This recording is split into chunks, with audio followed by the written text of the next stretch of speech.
அனுமதிக்கப்பட்ட அந்த லெவலை தாண்டி 22,70,000 யூனிட் மணலை கொள்ளையடிச்சிருக்கிறாங்க. ஆக மொத்தம் இதுல அவங்க அடிச்ச கொள்ளை எவ்வளவு தெரியுமா? ரொம்பலாம் இல்ல, கம்மி தான். 4,730 கோடி. கம்மி தான் இல்ல?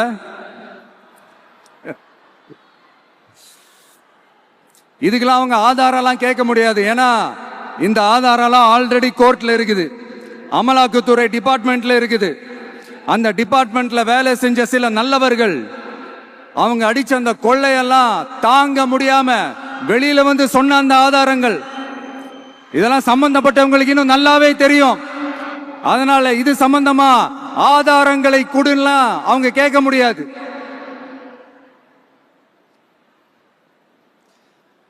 மணலை கொள்ளையடிச்சா நீர்நிலைகள் அழியும், ஏரி குளம் கண்மா எல்லாம் அழியும்.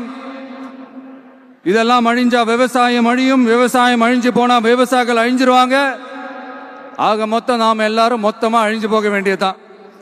இப்படி மேலிருந்து கீழே வரைக்கும் ஒரு கட்சியை சிண்டிகேட் போட்டு கொள்ளையடிக்கிறத கேள்விப்பட்டிருக்கிறீங்களா மக்களே? இதே காஞ்சிபுரத்தோட உலக பெருமை நம்ம பட்டும் கைத்தறி துணியும், அதை தயாரிச்சு கொடுக்கிற கைத்தறி நெசவாளர்.